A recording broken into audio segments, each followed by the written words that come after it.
Buenos días a todas, a todos. Muchas gracias por su presencia. El día de hoy sí tenemos clase completa. Entonces, bueno, ya ven que ayer tuve este problema que quizás mañana se repita por empalme de horarios, ¿no? Yo espero solucionarlo y poder dar la clase desde donde voy a ir, pero la verdad es que no lo puedo asegurar. Entonces, pues bueno, ni modo, ¿no? De todas maneras, así a ustedes les da una hora de reflexión filosófica y epistemológica.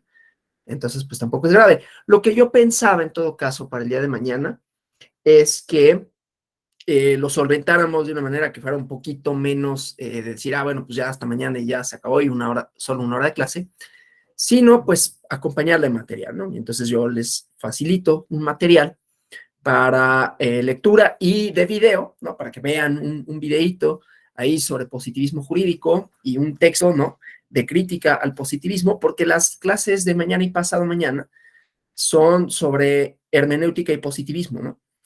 Pero obviamente, pues positivismo, no solo puedo decir que se lo saben de memoria, ¿no? Y no necesariamente lo teórico, que es lo que vamos a ver, sino que estamos imbuidos en el positivismo por nuestra forma, ahorita vamos a entrar a eso, por nuestra interacción, por cómo aprendemos el derecho, por cómo se enseña normalmente, por las definiciones que conocemos de derecho. Entonces, inclusive ahí haré un ejercicio con ustedes, muy sencillito, ¿no? Para ver cómo entendemos esto del derecho, ¿no? Bueno, pero bueno, regresando al punto de ayer, decíamos, y yo también, a ver, yo como buena persona que se dedica a estas cosas, siempre tienes como algo que decir, ¿no? O sea, siempre tienes como una inconformidad con relación a términos, con relación a definiciones, con relación a los hechos que se presentan como si fueran algo. Y yo se los comenté ayer, esto de lo metateórico, es que lo metateórico es algo que es previo a la teoría, ¿no? Es como lo metafísico, en la discusión platónica de lo físico y lo metafísico, el mundo de lo sensible y el mundo de lo inteligible. Y la verdad es que las disciplinas no son metateóricas, son metajurídicas, ¿no? O sea, no están haciendo teoría previa a la teoría. No hay una teorización antes de la teorización. Podría haberla o pudo haberla habido, pero ahorita no estamos haciendo una metateoría en los términos en los que tendría que entenderse la metateoría, ¿no? Ahora, lo que pasa es que en el diseño del diplomado hay una distinción entre teorías jurídicas que se ocupan del quehacer del derecho, de los procedimientos, de cómo funciona, y lo que consideran que es metateórico es aquello, digo, lo había dicho ayer, pero hoy quiero ahondar un poco en esto, porque luego resulta un tanto abstracto y confuso por lo metateórico. Y entonces, lo que entiende por metateórico, ¿no? Es lo que hace una crítica de las definiciones jurídicas del derecho, una crítica de la teoría del derecho, pero en esa crítica de la teoría del derecho también hay teoría.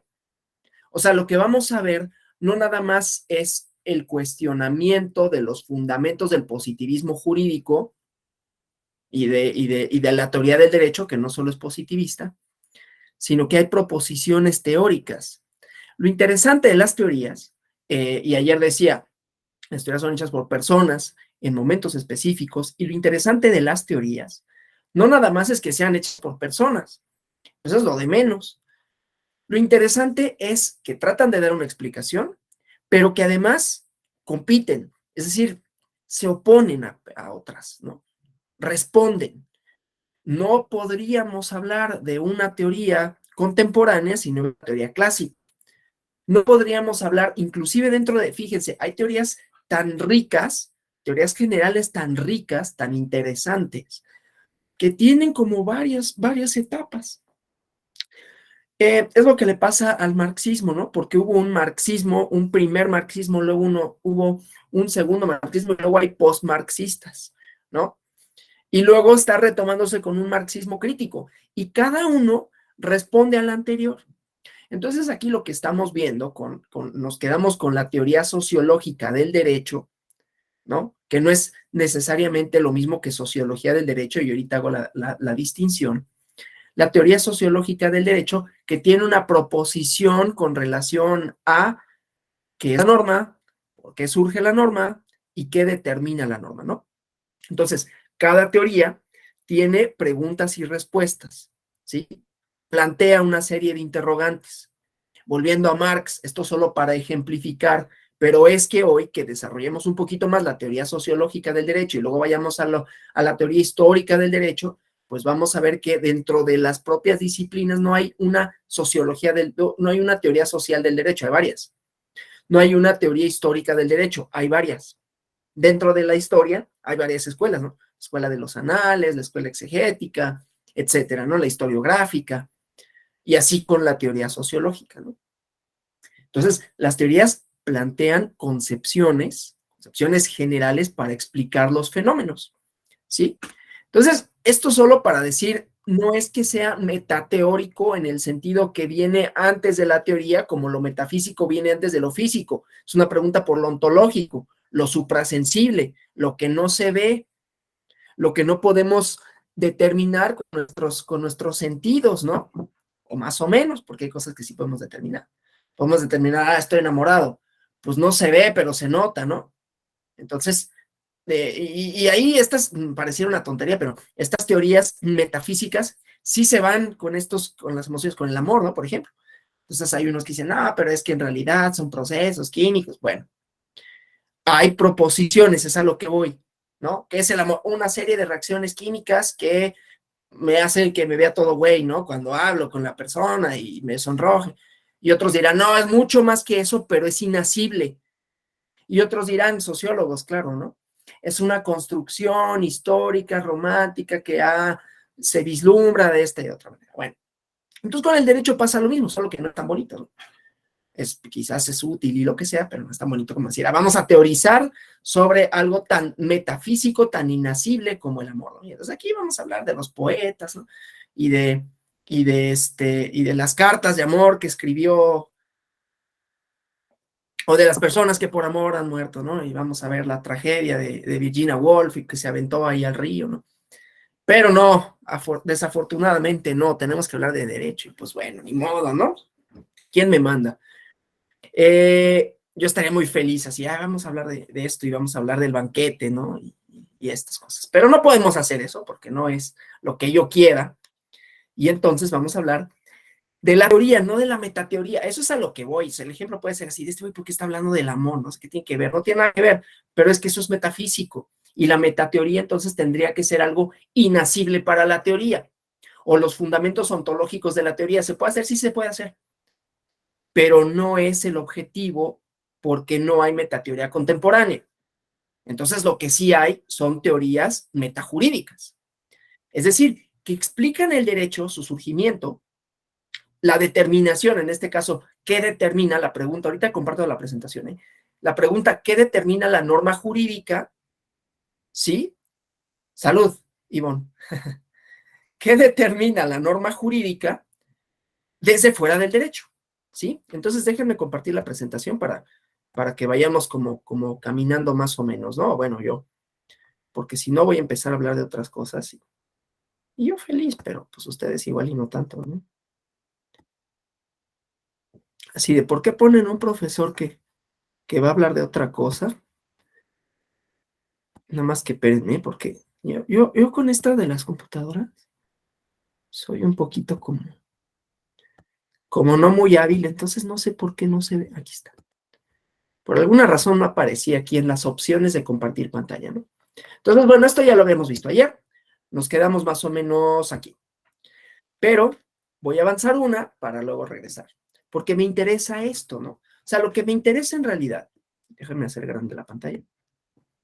Lo que me interesa en realidad es mostrar que las teorías, ¿no? Las teorías metajurídicas, o si quieren, si respetamos el título, que yo tengo problemas con eso, metateórico, porque no es más allá de la teoría. Hay teorías que proponen, ¿no? Y critican, desde luego. O sea, puede decir la teoría crítica del derecho, que ahí lo vamos a insertar, ¿no? Pero hay presupuestos teóricos. Aun cuando yo critico, porque las teorías hacen eso, aun cuando yo critico una teoría, ¿no? La teoría económica de Marx fue criticada por Keynes y luego fue criticada ¿no? Por el liberalismo, pero había teoría de por medio. Entonces, aquí lo que me interesa es que lo que estamos viendo también es teoría.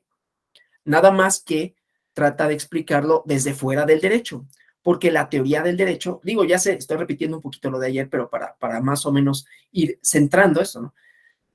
La teoría del derecho, cuando decimos esta pregunta que se harían las teorías, ¿qué determina el contenido de la norma? La teoría del derecho diría, el sistema jurídico, ¿no? Es un sistema autorreferente, ¿sí? ¿Qué determina el contenido de la norma? Si fuera no solo positivista en el sentido de la lógica que ya veremos, ¿no? La lógica simbólica del positivismo, y fuera hermenéutico, diríamos, bueno, el justnaturalismo pensaría que hay una racionalidad, por eso está esta segunda proposición, hay una racionalidad propia del derecho, pero que es otra vez desde el derecho, lo justo y lo injusto, ¿no? Pero visto desde lo jurídico. Entonces, ese es, digamos, el contenido de la teoría general del derecho, que desde luego tiene más, es más amplia, ¿no? Pero las preguntas fundamentales son estas. Y la teoría del derecho no se preguntaría sobre si es racional ese contenido o no, porque da por supuesto que lo es. Sí, porque los dos grandes corrientes teóricas jurídicas es el justnaturalismo y el positivismo. Y de ahí tiene varias derivas, ¿no? Que si los principialistas, y después tiene derivas metodológicas, porque también vimos lo teórico, ¿no? Los compromisos conceptuales, las ideas que se tienen, las preguntas que se plantean, nos van a dar una pauta para responderlas y esas respuestas, ¿sí? Si son filosóficas, entonces tenemos métodos filosóficos, ¿no? Distintos para responder las preguntas. Si son empíricas, o sea, si tienen que ver con el quehacer cotidiano, entonces las respuestas las metodologías van a ser empíricas. Pues ve y pregúntale a la gente, ¿no? Que es un poco lo que hace la sociología, que no la teoría social, ahorita diferencio, ¿no? Es lo que hace la antropología, ¿no? La antropología no tiene mucha teoría en realidad, pero la antropología, pues llegas al lugar, ¿no? Y pues bueno, a ver qué ves, ¿no? Así, pues voy a ver si hay prácticas, cuáles son las prácticas, cuál es la cultura, ¿sí? A lo que voy es que las teorías implican conceptos, preguntas y metodologías. ¿Cómo respondo a esa pregunta? Desde un plano filosófico, ¿no? En donde pues lo que tengo que es pensar, abstraer, teorizar más, ¿no? Para llegar a algún lado, si es que se puede, o empíricas, y entonces voy a la realidad, lo que sea que eso signifique. Y ayer decíamos, es difícil, derecho y realidad, újule, ¿no? Es un problema epistemológico de entrada a la realidad. Si los pierdo, me dicen, ¿eh? O si me pierden, más bien. ¿De qué está hablando, no? Es un problema la realidad, ¿no? Entonces, voy en orden, ¿no? Entonces, la norma como un contenido que lo determina y teorías que responden a eso, ¿sí? Teorías que pueden ser abstractas o que pueden ser empíricas. Y cuando son empíricas, nos enfrentamos con el problema de la realidad. ¿Qué realidad estás normando? ¿Y cómo le estás normando? ¿Y por qué le estás normando así? Y entonces todas esas, ¿no? Todas esas elaboraciones dan respuestas diferentes, pero todas tratan de decir, tratan de responder, tratan de teorizar, ¿no? En torno a qué es el derecho, para qué sirve, de dónde surge, ¿sí?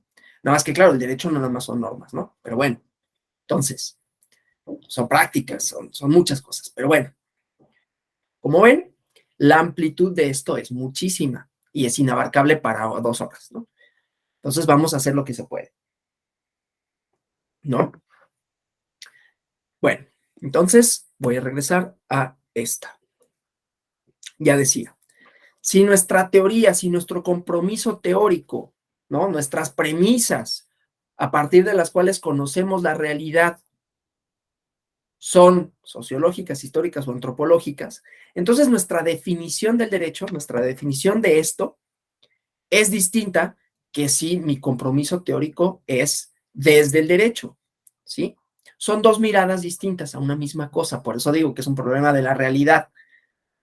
Si yo una cosa la veo desde un ángulo o si la veo del otro, voy a tener una percepción distinta de eso, ¿sí? ¿Sí? Y ninguna de las dos va a ser más válida que la otra, solo lo estoy viendo desde un enfoque. Las teorías son eso, son enfoques, son lentes con los que vemos la realidad. ¿De qué dependen los compromisos teóricos? De un montón de cosas. Pero para uno, sí, para un simple mortal, pues depende de la escuela en la que te formaste. Y si en la escuela en la que te formaste, eso no quiere decir que esté determinado, ¿no? O sea, yo me formé, no, yo no es mi caso, no. Yo me formé en una escuela que tenía esta visión.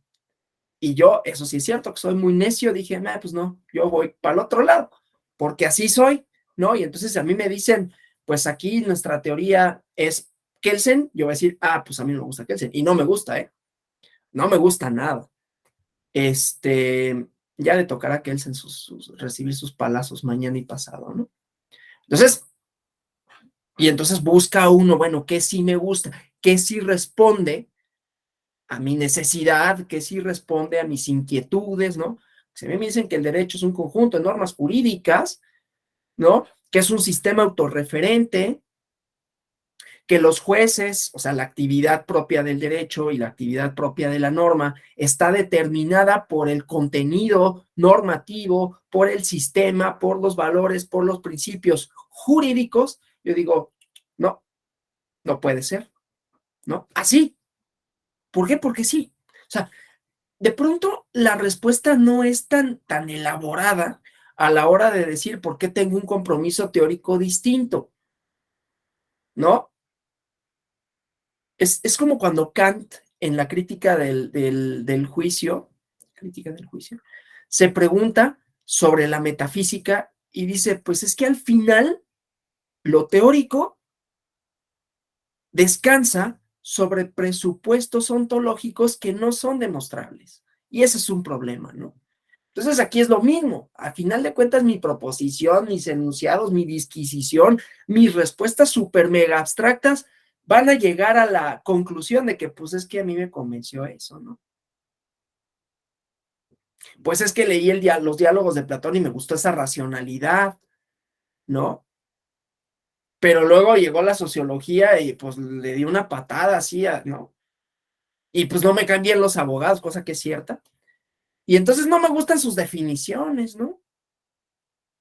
Oye, no, pues yo pensaba, yo pensé que tenías una definición, pero todos los compromisos teóricos son así, pues es que estudié en esta universidad donde son muy así.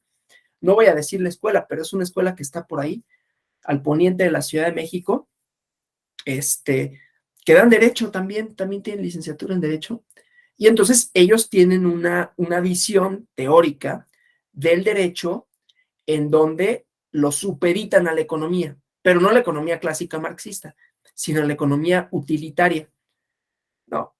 Entonces, el derecho sirve, entre otras cosas, para limitar la racionalidad de los individuos. Esa es una premisa teórica, ¿sí?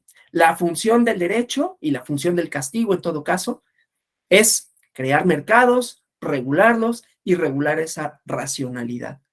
Entonces, yo tengo una prima, eso también es cierto, ¿no? Con la que ya no hablo, ¿no? Pero cuando hablábamos mucho, siempre era la discusión, ¿no? Porque era ya muy rational choice, así se llama, elección racional, ¿no? Y yo, no, Lore, ¿cómo crees? Eso no puede ser, ¿no?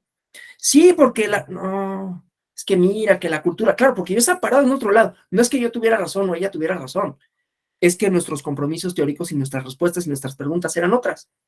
Y venían dadas, ¿sí? De la formación que habíamos tenido. Entonces, las teorías no solo son respuestas, también son competencia por cuál se impone. Y si hacemos una sociología de esa competencia es interesantísimo porque vamos a ver que tampoco es nada científico, ¿eh?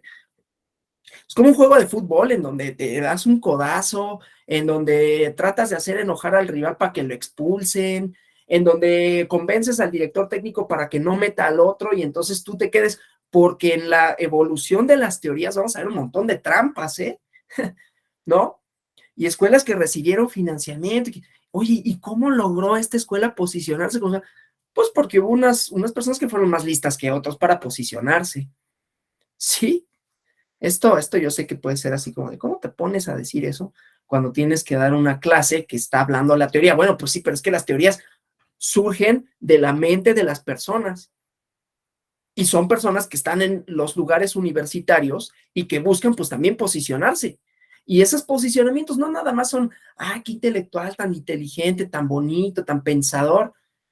También hubo algunos que hicieron su grilla y le hicieron bien, y otros que no les salía, hasta que de pronto hubo alguien que llegó, oye, qué interesante fue esto, mira, y que sí tenía los recursos simbólicos acá para ir posicionando a la teoría. En la teoría social, que la conozco bien, eso pasó mucho, ¿no? Pasó mucho, que haya pasado de largo y de repente llega alguien con más poder y lo lee y dice, qué buena onda, y lo rescata, y entonces miren de lo que nos habíamos perdido, ¿no? Porque este burro, pues era eso, ¿no? Pues era un ratoncito de biblioteca que no se supo colocar, que no supo exponer sus ideas, y pues en su saloncito ahí estaba, ¿no? Y muy tranquilo, ¿no? Pero no impuso su teoría. Y llegó alguien más y dijo, oye, lo va a rescatar, ¿eh? Así pasó con un montón de gente, ¿no? De ideas que ahorita uno dice, no inventes, imagínate si nadie lo hubiera leído, ¿no? Imagínate si nos hubiéramos quedado con esa primera impresión. Bueno, entonces las teorías son respuestas, preguntas, pero que son personas, ¿no? Y que se imponen por muchas circunstancias que no podemos anticipar, porque esa es otra cosa, ¿no? Tanto con lo teórico como con lo empírico. Y es ahí donde voy con la teoría esta de es racional ese contenido. La norma, ¿no? La norma no la podemos anticipar. Ya que dije todo esto, voy a entrar propiamente a la teoría a las teorías metajurídicas, ¿no? Que me gusta más decirlo así. Pero ustedes pueden decir metateoría, no importa. Entonces, ya que vemos que las teorías son todo esto, ¿no? Son competencias, o sea, competencias así, ¿no? Yo gané. Y yo gané no necesariamente a la buena, ¿no? Desplacé a la otra persona porque fui más listo, porque le supe hablar bonito a los que tomaban las decisiones y me dieron a mí la plaza y pude escribir mi libro, y el otro menso pues tenía que sacar otras chambas y pues no tuvo tiempo para escribir su libro y hubiera sido mejor a lo mejor que mi teoría, pero pues gané yo, ¿no? Pareciera así como, pero es así realmente, ¿no? Como sucede. Luego les puedo recomendar bibliografía que es re divertida, la verdad, de cómo ocurre eso, de cómo se forman las teorías. No son solo ideas, ¿no? Gente que quiere que sus ideas permeen y que quiere dejar huella, ¿no? Que tiene una ambición intelectual y que en esa ambición intelectual no es todo la pureza del conocimiento, ¿no? Hay codazos, hay fintas, ¿no? Hay estas cosas. Pero bueno, entonces, las preguntas que se plantea las teorías metajurídicas parten de la base, fíjense, porque las teorías tienen presupuestos, parte de la base que el contenido normativo no está predeterminado, ¿no? O sea, que la norma, en todo caso, su contenido surge bajo circunstancias que no se pueden prever, ¿no? Que la legislación como fuente del derecho, ya veremos la parte de las resoluciones judiciales, ahorita vamos con la norma, que la legislación como tal no sigue una trayectoria que uno puede decir, dentro de 20 años tal cosa. No. Entonces hay determinantes previos, ¿sí? Por eso uno puede decir, pues entonces a lo mejor se puede ser metateórico, ¿no? Porque es antes de la teoría jurídica. Antes de la teoría jurídica hay factores, ¿no? Hay hechos, hay circunstancias que se interponen, que anteceden a la teoría del derecho. Nada más que también hay presupuestos teóricos, por eso digo que es como difícil, ¿no? Pero bueno, entonces, ¿qué determina el contenido de la norma? Y vamos a observar al menos 3 escuelas. Una menos teórica que la otra, ¿no? Porque la antropología no es tan teórica. Pero bueno, entonces, cada una de estas escuelas, voy a estar yendo y viniendo a estas 2 diapositivas, a esta y a esta, ¿no? Cada una de esas escuelas, entonces, con compromisos distintos, va a plantear preguntas diferentes sobre esa pregunta primigenia de qué determina el contenido de la norma, porque estas 3 dan por sentado, ¿no? Que la norma conste, ahorita solo la norma, yo sé que el derecho no solo son normas, pero ahorita vamos a la norma y luego vamos a la decisión judicial, ¿no? Que pasa por el mismo tamiz, o sea, también van a decir qué determina el contenido judicial, pues no es el derecho, porque aquí la respuesta que dan no es el derecho. La teoría del derecho, ¿no? Sirve para lo que sirve, ¿no? Sirve a los abogados, para ellos, para argumentar en función a ciertos problemas, pero aquello sobre lo que argumentan, ¿no? Les rebasa, ¿no? Vamos a suponer, voy a hacer una analogía, a ver si me sale. La teoría del derecho pensaría, ¿no? Que se trata de una cuestión, como decía, lógico-deductiva, en donde tus insumos, tus inputs, te los da la propia teoría del derecho, cual si se tratara de una discusión entre matemáticos, ¿no?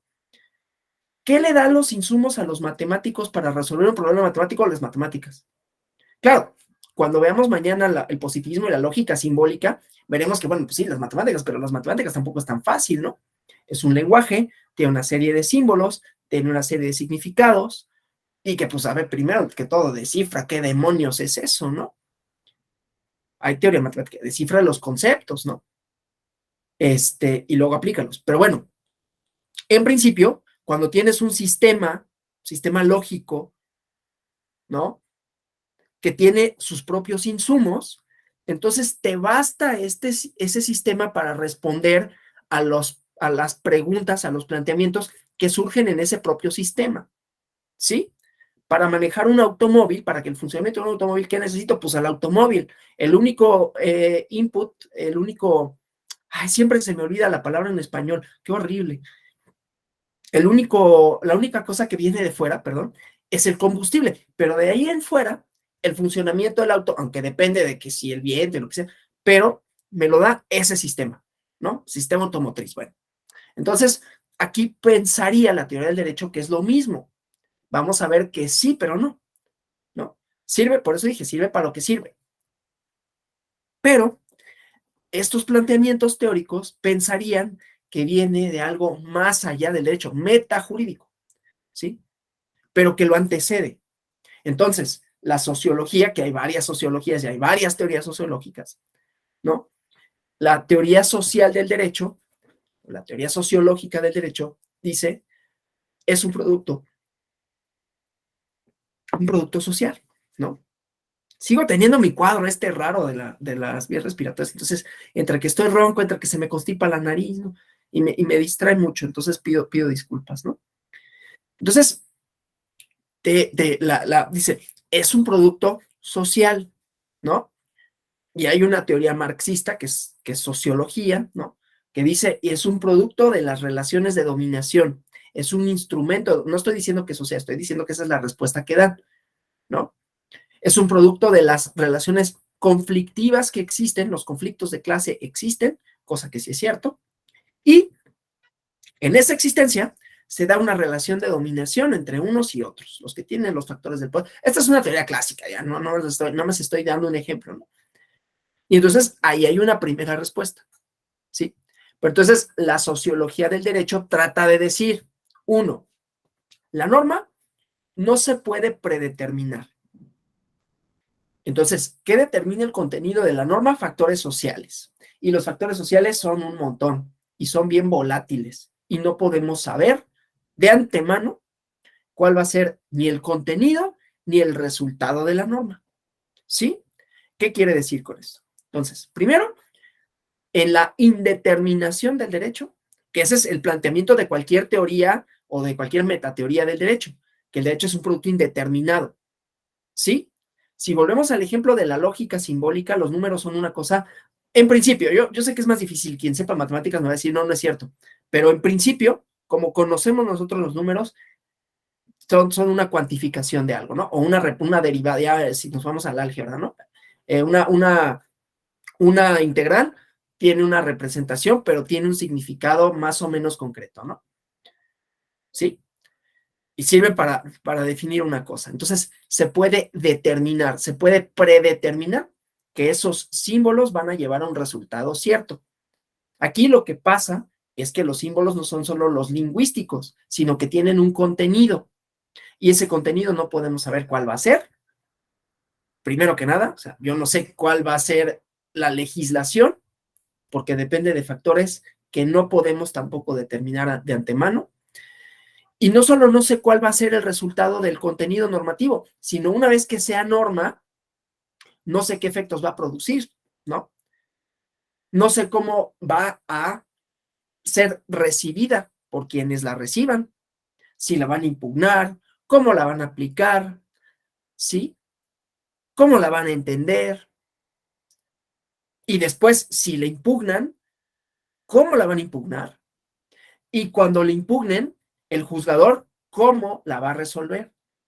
Todo ese trayecto no se puede determinar, pero no se puede determinar porque además de entrada no puedo saber. Voy a poner un ejemplo, porque ya decía, además, esta es la proposición teórica, pero lo teórico está atado con lo empírico, ¿sí? En el caso de la sociología.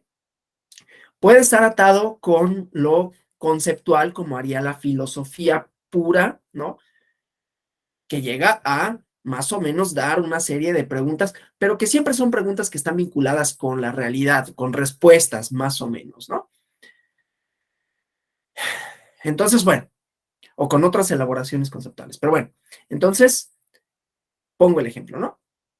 Un enunciado jurídico, este, que llega una propuesta legislativa, y llega la propuesta legislativa y uno dice, ay, caray, ¿y esto por qué o cómo, no? Puede haber sido más o menos, como dices, bueno, ya sé quién lo propuso, ¿no?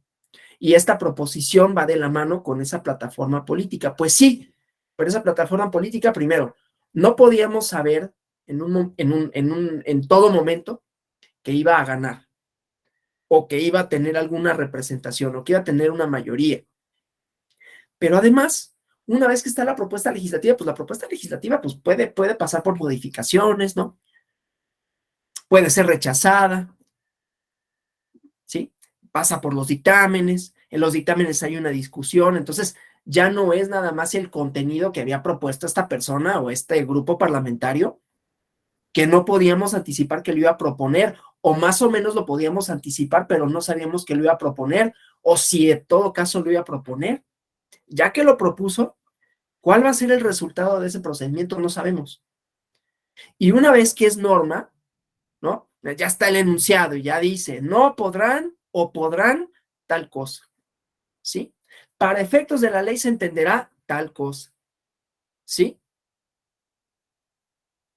Pero entonces, insisto, depende de factores anteriores, ¿sí? Depende de factores anteriores y esos factores no son previsibles en todos los casos. Una ley de emergencia porque viene un COVID, no podíamos saber que iba a venir el COVID. En 2018 no podíamos anticipar la pandemia. No podíamos, no teníamos cómo. Y esos, ¿no? Sigo con la cosa de que no me acuerdo cómo se dice input. Y ayer me pasó lo mismo. Este, son insumos, ¿no? Para la ley. Pero es una realidad tan compleja, tan indeterminada, tan indeterminable, que se rompe. Las fracturas históricas, ahora voy a con la historia, ¿no? Pues son así, ¿no?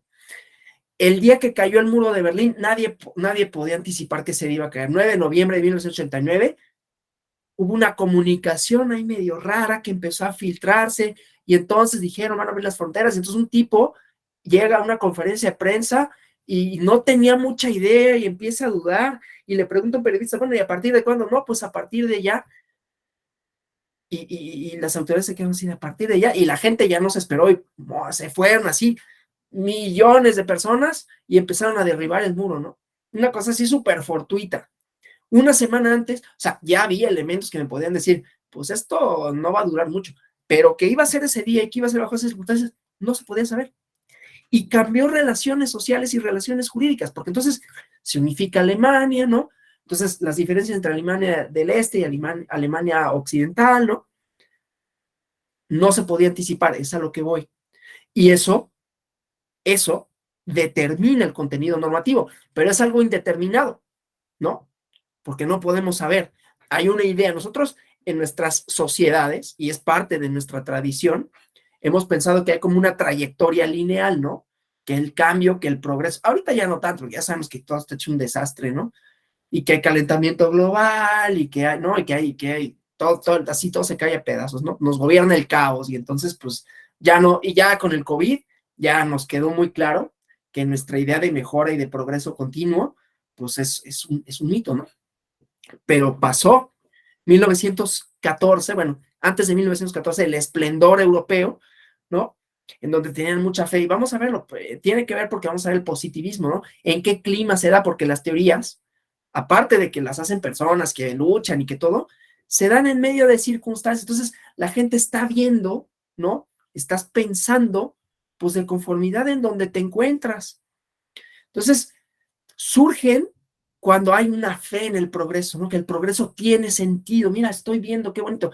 No es que todo el mundo lo viera, ¿no? Ya veremos esa parte.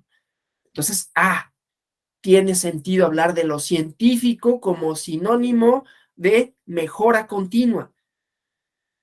Luego pasa la Segunda Guerra Mundial y vienen los postestructuralistas a decir, ¿en serio lo científico es mejora continua? Cuando hicieron la bomba nuclear. Y entonces tienen otro compromiso intelectual que dicen, no, hombre, esto no es tan racional como se supone que era, ¿no? Sí. Entonces, por eso digo, todos estos ejemplos son para hablar de lo indeterminado que son las circunstancias. Entonces, cuando tiene que ver con lo social, a diferencia de cuando tiene que ver con lo natural, tenemos la indeterminación. Claro, yo estoy hablando desde una postura teórica, ¿sí? Estoy haciendo referencia a conceptos, a compromisos, a ideas que plantean esto como punto de partida. La teoría del derecho prescinde de eso, porque tiene otros objetivos. Ahorita vamos a eso, ¿no? Tiene otros objetivos, pero aquí el objetivo es hablar de el contenido de la norma que no se puede prever y que una vez ya habiendo una norma, no sabemos qué trayectoria va a seguir, ¿no? Entonces, asumiendo, como ya dije, que no nada más es que el derecho no nada más es lo normativo, es decir, la norma, sino que el derecho, y ese es otro compromiso teórico, además de indeterminado, es conflicto. No habría derecho, ¿no? Esto no lo dice el derecho, sigo estando en la escuela, en la teoría social del derecho, ¿no? No habría derecho si no hubiera conflicto social, no solo para regularlo, ¿no? No solo para normarlo, sino que tiene su génesis ahí, ¿no? Nace de ahí, ¿sí? Nace de tensiones sociales, la norma, pero también lo jurisdiccional. Ya tengo una norma que me dice, puedes o no puedes. Y yo digo, Chihuahua, ¿por qué? ¿Cómo que no puedo? A que sí puedo. Y voy a desafiar ese contenido normativo. Las y los legisladores previeron que yo lo iba a desafiar, a lo mejor, ¿no? Cuando se aprobó dijeron, puta, esto nos lo van a impugnar, ¿eh? Nos lo van a impugnar. Pero esa impugnación no siempre tiene sentido hacerla. Hace 50 años, ¿no? Un legislador, una legisladora, bueno, eran legisladores nada más, ¿no? Hombres. ¿Nos lo van a impugnar? Pues no, porque lo impugnen. Una, si se trata de los propios legisladores, no van a tener, no tienen ni minoría, o sea, no son nada. Y las personas, pues, se van a parar en contra de eso, pues a lo mejor, pero una no tiene efectos generales y otra, pues a quién le importa, no lo van a poder hacer porque, ¿sabes por qué? Porque la visión del juzgador nos va a dar la razón a nosotros, ¿sí? Porque los momentos políticos y sociales son los que determinan el contenido normativo, pero es que no los podemos anticipar y no los podemos prever y no podemos saber cuáles van a ser. Esa es la cosa, ¿sí? Entonces, ahora tiene sentido decir, hijo, me lo van a impugnar, mano. Y cuando me lo impugnen, no sé qué va a pasar. O sea, esto es como cuando uno tira una piedra, ¿no? Y tú, pues, medio le apuntas a un lugar, pero tú sabes que no va a llegar, bueno, a menos que seas muy bueno, ¿no? Pero pues va a llegar ahí, por ahí, más o menos, ojalá y se aproxime y va a ser una serie de ondas y yo no sé esas ondas qué van a suponer, ¿no? No sé cuál va a ser los efectos de eso. Entonces, la norma, la hipótesis, va a suponer, ¿no? Contiendas por el significado, por los alcances. Conte que estoy hablando de la teoría y sus presupuestos y las respuestas que plantea dar a esto que decíamos ayer, que es cómo se puede, cómo se debe conocer y qué determina el contenido de la norma y si el mismo es racional. ¿Sí? ¿Vamos bien? Vamos, déjenme ir acá a la pantalla para que me digan si vamos bien o vamos mal o ya busco otro trabajo. Si no, no la armas, mejor empieza a hablar de la metafísica del amor, porque igual y de eso sí sabes, ¿no? No, ¿cómo vamos? Sean sinceros, vamos bien. Dice Jonathan que vamos bien. Bueno, muchas gracias. Entonces, esa es la propuesta y esas son las respuestas. Ese es el lugar en donde se para la teoría social, ¿no? Y las respuestas que da cada uno de estos planteamientos, que como ven, se salen de la teoría del derecho. ¿Por qué? Porque la teoría del derecho no es que necesariamente le interese saber qué es lo que determina la norma, porque la teoría del derecho de lo que se encarga es de cómo resolvemos los conflictos de derecho, si es que asume que hay conflictos o no, pero dice cómo resolvemos las cuestiones jurisdiccionales, ¿sí? ¿Cuáles son los insumos de los que cuenta un juzgador o una juzgadora para resolver un problema concreto? ¿Cuáles son las hipótesis normativas que vamos a establecer para regular las conductas? No se pregunta por qué regulamos estas o por qué regulamos otras. Simplemente es el producto. El producto es como el número, ¿no? El número y entonces resuelvo. Entonces la teoría del derecho no es que esté mal, es que tiene otros fines. Y que entonces responde, pues el derecho es el sistema jurídico que me sirve para resolver los problemas de derecho que se me plantean de conformidad con ese sistema. ¿Sí? ¿Cuáles son los insumos? Pues las premisas, los argumentos, que son argumentos jurídicos, que con base en las reglas de la argumentación y la lógica jurídica me proponen las personas, ¿no? Lo que hacen estas otras teorías metajurídicas es decir, bueno, eso está bien. Esos son los problemas del derecho por el derecho, pero el derecho no es ese sistema tiene un origen y el origen es lo que nos importa, porque esos insumos con los que trabaja el juzgador o la juzgadora, ¿no? Son de muy diversa índole y se determinan por muchas cosas y no podemos saber qué es eso que las determina. Y ya después, cuando se convierten en conflictos de derecho, tampoco podemos saber cuál va a ser el resultado. Lo intentan, ¿eh? La teoría, por ejemplo, dentro de la sociología hay varias corrientes, ya les había dicho, y hay una corriente con la que yo me peleaba con mi prima, que es la elección racional, que dice, sí se puede anticipar, ¿eh? Y a eso les gusta hacer estadística, sí se puede anticipar. ¿Cómo? Teniendo en cuenta, por ejemplo, porque les gusta, como los gringos, ¿no? O sea, ustedes si han visto el béisbol o el fútbol americano, les encanta poner numeritos, ¿no? ¿Cuál es el rating de este bateador? Que si batea punto no sé qué, 300, 400, o que si el pasador tiene rating de ciento tantos. Bueno, les encanta la estadística, ¿no? Entonces, vamos a ver cuántas resoluciones de este tipo ha resuelto, cómo las ha resuelto, y entonces sí podemos anticipar. Pero es una probabilidad. Tiene un grado de incertidumbre las probabilidades. No es como, bueno, es más seguro que esto suceda a que esto suceda. ¿Sí? Y entonces hay un ejercicio clasificatorio. Y dicen, lo que pasa es que sí puede ser determinable el resultado del conflicto. ¿De qué depende? De la ideología del juzgador. Pero es que a nosotros eso nos hace cortocircuito. Esa no es nuestra tradición jurídica. Ese es otro compromiso teórico, ¿no? Nosotros aprendimos desde la teoría del derecho, que claro, la sociología jurídica, y aquí por eso estoy hablando, sigo hablando de sociología jurídica, o teoría social del derecho. No piensa que los juzgadores no tengan ideologías, que no tengan compromisos teóricos del derecho, o sea, que piensen que el derecho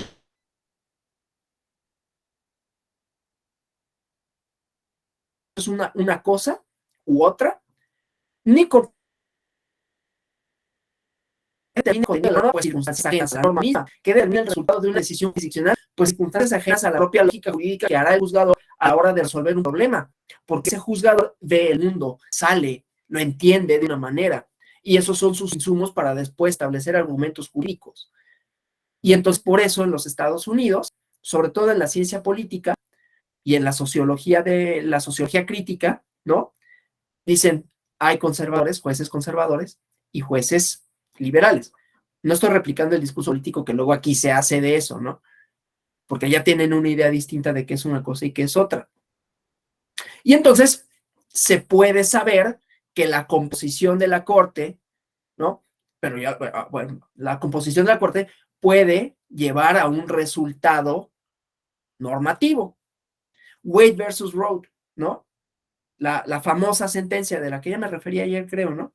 Es que luego ya no sé, porque doy tantas clases que luego ya no sé en dónde pongo los ejemplos. Entonces, si ya di este ejemplo, pues me van a decir, ah, sí, ya lo dijiste, ¿no? Pero hubo varios intentos antes, ¿no? Claro, en un sistema de derecho distinto al nuestro, que es jurisprudencial y lo que quieran, pero hubo varios intentos antes de echar abajo esta Wade versus Roe que permitía el aborto en todos los estados, ¿no? Porque era una regulación federal. Y inclusive en presidencias como la de Nixon, como la de Bush, ya había intentado cambiarse la composición de la corte para que hubiera mayoritariamente conservadores que echaran abajo Wade versus Roe y no lo hacían. Entonces hubo una intención y hubo un resultado que no fue el que hubieran deseado, esperado o pensado. ¿Sí? Y después ya sucede. Entonces, a lo que voy es que sigue siendo indeterminado. Puede uno decir, bueno, es más probable que esto ocurra, pero no podemos saber qué va a ocurrir. Y después, una vez que ocurre un resultado, o sea, Wade versus Roe, pues, ¿qué creen?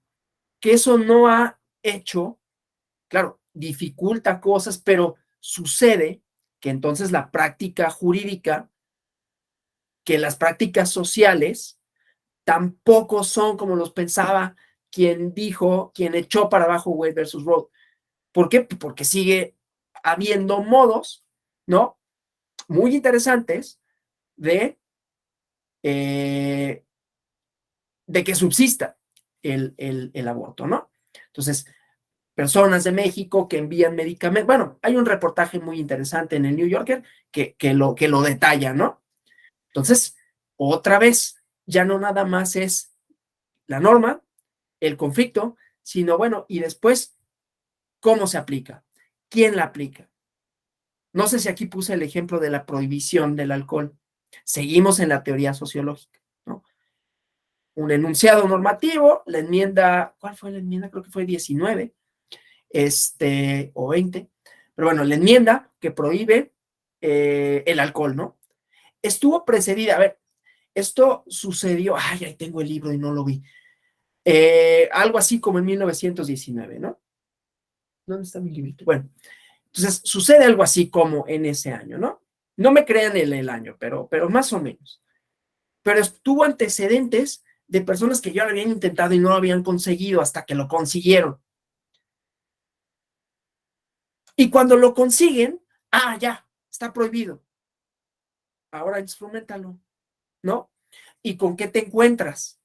Pues con que nadie lo quiere hacer cumplir, con que los estados decían, oye, no, yo no voy a distraer a mis policías para ver a quién está cumpliendo o incumpliendo con la ley, la neta, no. Y además había excepciones. Entonces, si tú tenías una religión X, entonces podías estar exento de esa ley. Entonces, un montón se inscribieron en esa, no creo que era la religión, por eso no se las digo, ¿no? Bueno, si eres de esa religión, entonces sí puedes beber y entonces de pronto, pum, ¿no? Hay un montón que son de esa religión. Y así sucesivamente. Entonces, solo para decir que el derecho es indeterminado e indeterminable, no solo en su contenido, sino en cómo va a operar. Pero de eso no se ocupa la teoría del derecho y sí se ocupa la teoría social del derecho. ¿Sí? Tiene compromisos distintos, responde de manera diferente a los planteamientos que hace la teoría del derecho, que trata de resolver los problemas prácticos de conformidad con argumentos lógicos jurídicos. ¿Sí? Pero esos argumentos lógicos jurídicos, otra vez, esta teoría diría, tendrán efectos una vez que lleguen a la realidad diferentes. ¿Sí? Aún resoluciones judiciales. Y a veces son más afortunadas que otras, ¿no? Wade versus Roe, afortunadamente, no ha supuesto una que ya nadie aborte, ¿no? Que ninguna mujer aborte. Sí lo ha dificultado, desgraciadamente, pero no lo ha frenado, no ha frenado esa práctica.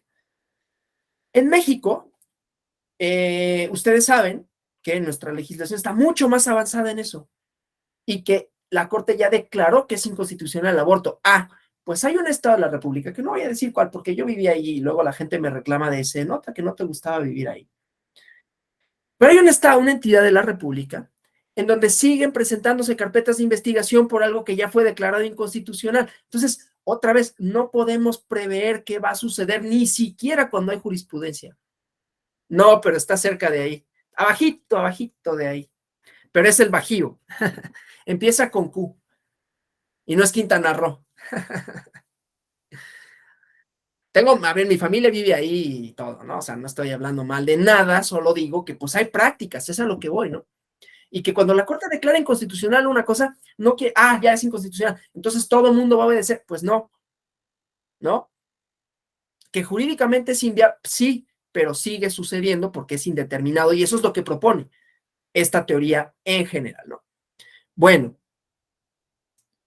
los 3 estados lo siguen haciendo, y señora, sí, Aguascalientes, Querétaro y Guanajuato, lo siguen haciendo, no obstante que no tendrían por qué, pero pasa. No obstante que hay legislación, ¿no? Bueno, ¿qué sucedió? Volviendo a ese ejemplo, ¿qué sucedió cuando en la Ciudad de México se despenaliza? Que luego un montón de estados, nosotros lo vamos a poner bueno, de eso surge, a ver, es que esto es muy interesante, ¿no? Cuando se declara constitucional la reforma de la Ciudad de México, entonces muchas entidades dijeron, pues entonces lo voy a poner en mi constitución para que no se pueda modificar. Y entonces es cuando, o sea, como ven, es como una cosa así, ¿no? Que va, una pelotita mueve a otras, pero no podemos saber cómo las va a mover ni a dónde van a caer, ¿sí? Entonces, lo pongo en mi constitución y entonces se promueve la controversia constitucional y entonces la Corte declara, ¿sí? Bueno, todo eso es el objeto de la teoría social del derecho, cómo hay factores previos y posteriores que hacen que la norma opere o no opere, que determinan no solo su contenido, sino su aplicación. ¿Sí? Vamos a la historia del derecho, que ya me detuve un montón. Van a decir, se nota que esta es la que te gusta, ¿no? Y de la que más sé, desde luego, ¿no? Bueno, la historia del derecho. Hay una historia, ¿no? Miren, bueno, hablando de los libros, ¿no? Hay un libro que yo les recomiendo mucho porque hace una historia de las instituciones jurídicas, pero igual de los escenarios que llevaron a determinada resolución, a determinada legislación, se llama Historia Mínima del Derecho en Occidente, ¿no? Y también, está como bien abstracto, ¿no? Derecho y tiempo, ¿no? En la tradición europea. Y ahorita voy a eso de europeo, ¿no? Decir, pues sí, pero no somos Europa, ¿no? De ahí vienen instituciones jurídicas, pero se han modificado y ahorita voy a eso, tanto con la historia como con la antropología, para ver cómo estas teorías, ¿no? Que van de la mano con cómo lo entendemos, cómo lo practicamos, cómo lo aplicamos, ¿sí? ¿Qué proponen, ¿no? Entonces, hay una historiadora del derecho, además de este libro de Historia Mínima del Derecho en Occidente, publicado por el Colegio de México, que se llama Viviana Kluger, y hace unas cosas fantásticas, ¿no? Porque ella es historiadora, no es abogada, o sea, bueno, no es profesional del derecho, ¿no? Es historiadora, entonces ella se ocupa del contenido de la norma, ¿no? Es que estoy recordando de un libro que no está publicado todavía en español. Ahorita les digo el título y se los voy a pasar, ¿no? Para quien le interese, como la profundización que se hace en circunstancias históricas que nos dicen, bueno, la norma surge de ciertos acontecimientos histórico-políticos. ¿Por qué la obedecemos? Porque la pregunta es, ¿por qué la obedecemos? Y entonces hace un análisis de las prácticas ancestrales, ¿no? Las prácticas históricas que nos llevan a ser ahora bastante más obedientes de la ley de lo que eran antes, ¿no? Bueno, entonces, claro, ella es la tradición europea. Ya veremos nuestra tradición como un conjunto de cosas, ¿no? Haciendo ya una síntesis de lo histórico, lo sociológico y lo antropológico para decir, bueno, y todo eso, ¿cómo aplica nuestra teoría del derecho o nuestra práctica jurídica cotidiana, ¿no? Porque luego hay esta falsa idea, creo yo, Han visto el meme, ¿no? A tu teoría le falta calle. Eso es mucho de los antropólogos, ¿no? Ahorita voy a entrar a la antropología. Pues sí, pero a veces a la calle le falta teoría, ¿no? O sea, si yo salgo a la calle, pues voy a ver qué veo. Y no tengo ni idea de qué quiero ver, qué preguntas hay, a partir de qué, pues quizás no tenga gran cosa. Entonces las teorías importan, a eso es a lo que voy, ¿no? Y entonces vamos a ver cómo operan. Entonces, la utilidad, las perspectivas, las disciplinas, ¿no? El derecho como producto histórico, ya no como producto social de prácticas, ¿no? Sino que la historia es lo que, en respuesta a la pregunta, ¿qué determina el contenido de la norma? ¿Qué determina la decisión judicial? ¿Qué determina la práctica social? No la práctica social misma, aquí es una respuesta distinta. Lo determina un desenvolvimiento histórico, ¿no? Y entonces también, ¿cómo lo estudiamos? Esa es otra cosa, ¿no? Ya no estudiamos, no vamos a las prácticas y, ay, que la gente, ¿cómo lo...? Sino a los documentos, a los periódicos, ¿no? A los archivos, donde están contenidas las sentencias, las iniciativas, etcétera. Pero bueno, entonces, hay quienes asumen, y creo que tienen razón, en Argentina hacen mucho esto, ¿no? Lo que pasa es que también nuestra tradición, hablando de teorías, nuestra tradición teórico-jurídica o es totalmente europeísta o es gringa, ¿no? Lo digo gringo no en un mal sentido, ¿no? Porque hacen cosas interesantes, como esto de no tener empacho para decir, si hay ideologías, y los jueces son conservadores y ya, ¿no? Y aquí no, ¿cómo vas a decir eso del señor juez, ¿no? ¿Cómo te atreves a decir que es conservador? Oye, pues si vemos la escuela en la que se formó, pues como que sí puede ser, ¿no? Y allá no tienen empacho, ¿no? Lean a Duncan Kennedy, por ejemplo, ¿no? Claro, él es un profesor de Harvard, pero en la academia jurídica lo ven así como de, ah, ¿no? El chairo de, no es, ¿no? Pero de los abogados, ¿no? De los abogados gringos.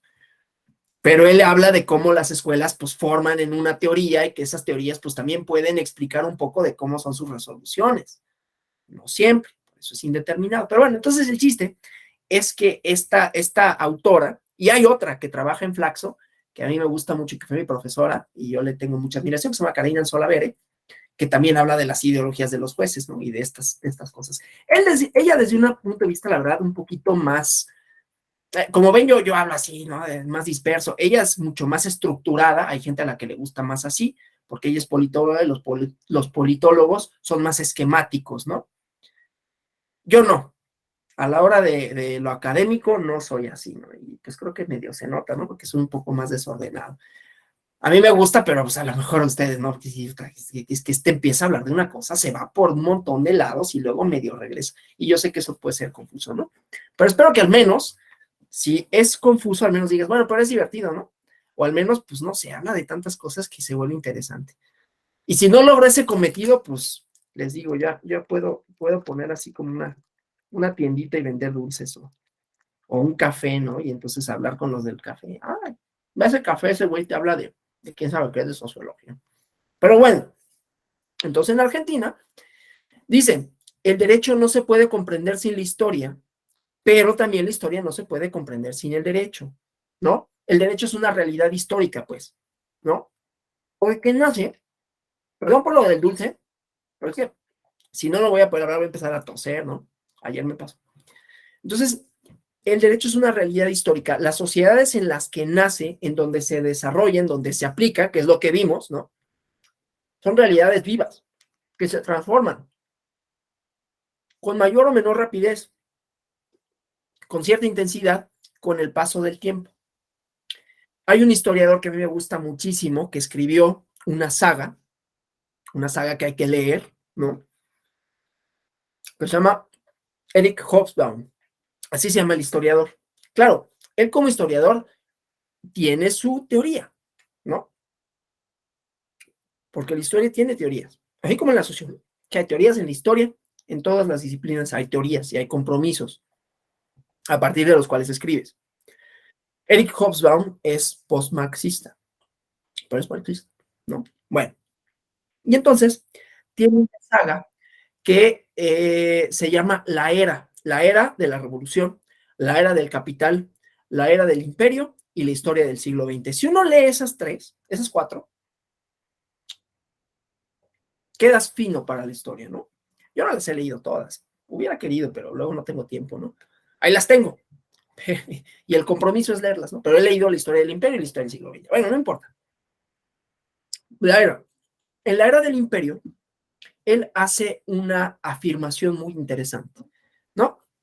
Dice, en el siglo XX, a principios del siglo XX, el mundo, aunque lo estoy citando, es una paráfrasis, ¿no? Porque no es una cita de memoria, pero dice eso. A principios del siglo XX, el mundo se redujo en tamaño. No físicamente, seguía teniendo las mismas dimensiones, pero el desarrollo de las comunicaciones, la posibilidad de hacer un viaje en mucho menor tiempo, acortó las distancias y con ello transformó la política, las relaciones sociales y desde luego el derecho, ¿no? Estamos en la época del desarrollo acelerado, en donde ya está como los medios de producción han cambiado de tal manera que me puedo desplazar. Él está en Europa, ¿no? Me puedo desplazar de París a Roma en menos de lo que suponía el traslado a caballo, con todas las peligrosidades que eso suponía. Y se van añadiendo luego elementos ya en el siglo XX como el avión, ¿no? Entonces, el mundo, aunque no es físicamente más pequeño, sí lo son las distancias, por el desarrollo de las comunicaciones, por el desarrollo de los medios de transporte. Pues eso impacta en las relaciones sociales e impacta en el derecho, que determina el contenido de la norma, circunstancias históricas cambiantes. Entonces, si nacen los aviones, pues van a ser la aeronáutica, y si nace la aeronáutica, pues tenemos que regular la aeronáutica, ¿no? Y no solo porque el derecho quiera, ay, no, como si el derecho fuera un monstruo, ¿no? Así ya se lo va comiendo todo, sino porque necesitamos reglamentarlo para que un avión llegue a otro país, por ejemplo, ¿no? Para que las personas a las que está transportando esa aeronave, que son de otro país, lleguen a... Entonces, van cambiando, pero son circunstancias otra vez que son ajenas al derecho, pero que son sus insumos, ¿no? El siglo XX es donde explota así el turismo en masa, pues porque ya no teníamos que tomar bueno, a principios del siglo XX había que tomar un barco, ¿no? Y puta, un crucero, y había unos que estaban a todo dar, ¿no? Pero eran muy caros. O sea, el turismo de masas todavía no existe porque, pues, o eran los pobres italianos que llegaban a Estados Unidos a trabajar, digo, no solo italianos, pero muchos italianos, ¿no? Del sur, o eran los ricos europeos que pues iban a Nueva York, ¿no? Y así como muy fifís, ¿no? Como dicen, y pues estaban a todo dar en los cruceros, pero tampoco era carísimo, o sea, no podías pagarlo en ese momento, ¿no? ¿Qué sucede después? Pues aparece el crédito, entonces ya una persona pues más o menos de la clase media, pues ya se puede pagar, en mis meses sin interés, pues ¿no? Los 3 años voy a pagarlo, pero ya me hice mi crucerito, ¿no? Entonces eso va cambiando, va transformando, desde luego el nacimiento ya de la masificación del crédito, transforma relaciones de producción, transforma relaciones de consumo y transforma el derecho. Pero el derecho viene después, porque antes hubo estos cambios y entonces el derecho, pues, no, van surgiendo conflictos que tienen que adaptarse. Entonces, oye, es como ahorita con el Internet, ¿no? Pues hay un montón de cosas que no están reguladas y que pues van a tener que regularse, ¿no? Es que esto, como es un espacio más etéreo, pues no es tan fácil regularlo, ¿no? Pero así va surgiendo, ¿sí? Entonces, esta historicidad del derecho están presentes simultáneamente la continuidad, la evolución y, ¿por qué no decirlo? El retroceso. Si me preguntan a mí, Wade versus Roe es retroceso. Entonces, mientras por una parte los sistemas jurídicos bajo los que se organiza la vida en sociedad tienden a mantenerse vigentes, ¿no? Como una continuidad de planteamientos básicos, el contenido del artículo 17 constitucional. Como contenido, pues ahí está el acceso a la justicia, el no hacer justicia por propia mano, ¿sí? Tiende a conservarse, tiende a ampliarse en sus alcances, ¿sí? Pero por otra parte, la dinámica de los hechos provoca que la evolución de las sociedades reclame soluciones nuevas, como consecuencia igual de nuevos condicionamientos sociales, políticos, culturales que van surgiendo. Entonces, lo que define al derecho es su carácter social, ¿no? Es una manifestación cultural emanada de una determinada sociedad sobre la cual se aplica y de la cual recibe los reflejos, los impulsos que determinan su carácter y los signos de su evolución. Aquí, esta es una cita de esta investigadora argentina, Viviana Kluger, ¿no? No lo que dije de Eric Hobsbawm ni de los cambios, ¿no? Sino esto. Entonces, siendo el derecho un producto histórico, sigue ella, la perspectiva histórica es imprescindible para comprender, para reflexionar sobre los fenómenos jurídicos. Y entonces, el avance del conocimiento histórico, científico, el enriquecimiento del universo jurídico en general, no puede prescindir de lo histórico. No solo la historia como la vería la teoría del derecho, ¿no? ¿Qué dice? Estos son los autores. Esta es la evolución del justnaturalismo, por ejemplo, ¿no? Que tuvo en su origen una cuestión teológica. Hay universidades, no voy a decir cuáles, pero ustedes sabrán, que siguen teniendo ese fundamento teórico justnaturalista, ¿no? En donde el justnaturalismo inclusive lo dan, esto no lo digo, es una característica, no está bien ni está mal, es lo que es, la dan los sacerdotes, ¿no? Entonces, ¿quién te da justnaturalismo? No, pues tal, ¿no? Y es un sacerdote. Porque lo ven desde la perspectiva tomista, ¿no? De Santo Tomás. Entonces, lo que explica el derecho, además de la voluntad divina y lo que sea, pero ese es lo que explica en otra corriente justnaturalista el derecho es la racionalidad. Pero aquí ya habíamos dicho que las teorías metajurídicas o la metateoría jurídica dicen no es racional. No es racional ni es determinable. ¿Sí? Entonces, la sociología dice sus porqués y estos son los porqués de la historia. ¿Sí? Entonces, tradicionalmente, cuando uno estudia la historia del derecho, ¿no? Y hay personas que son, esto no es, a ver, todo lo que diga no es una, o sea, es una crítica en el sentido kantiano, ¿no? Es una reflexión, es una disquisición, es una análisis más o menos pormenorizado, tampoco nos da para tanto, ¿no? O sea, el tiempo de el qué hacer. Con esto no estoy diciendo, ay, los que hacen historia del derecho desde el derecho super X, ¿eh? O los que hacen teoría del derecho super X, no. Simplemente pues estamos analizando las teorías metajurídicas o la metateoría jurídica. Y entonces pues es otra perspectiva. No que una tenga más valor que la otra, sino que miran el fenómeno desde otras circunstancias y responden al porqué del derecho de otra manera, ¿sí? Entonces, bueno, la historia que hacen, por ejemplo, los que hacen historia del derecho desde el derecho, pues ven un poco las transformaciones en las instituciones, pero prescinden normalmente de los acontecimientos sociales. No suponen que es una cristalización el derecho, es un reflejo de esas circunstancias históricas, porque el derecho desde la teoría pura del derecho, desde el positivismo jurídico, tendría que prescindir de eso. Y tiene sus porqués, ¿eh? A mí no me gusta, pero tiene sus porqués y son válidos y están interesantes y ya los estudiaremos mañana y pasado. Pero bueno, entonces, las disciplinas dogmáticas tratan de generar certezas acerca del derecho positivo vigente. La historia del derecho busca los planteamientos críticos, esta perspectiva histórica, ¿no? Esta disciplina tiene su campo de actuación en el ámbito de la crítica. Por eso es que podemos decir que es metateórico o metajurídico, porque es crítica. Crítica a los presupuestos teóricos de la teoría del derecho, ¿no? Una crítica a los postulados implícitos sobre los que se construye el derecho actual, sobre todo frente a aquellos que tratan de presentar el derecho como un producto racional, necesario y definitivo, que es la teoría, es lo que hace la teoría del derecho. Y que, insisto, porque sirve para lo que sirve, ¿no? Sirve para resolver los planteamientos que se dan dentro de ese sistema a partir de los códigos que hay en ese sistema. Mañana vamos a ver lo de lógica simbólica, ¿no? Entonces, solo lo voy a plantear así. Entonces, actualmente, por ejemplo, en Argentina, lo tienen mucho mejor resuelto. O sea, no solo son mejores en el fútbol, ¿no?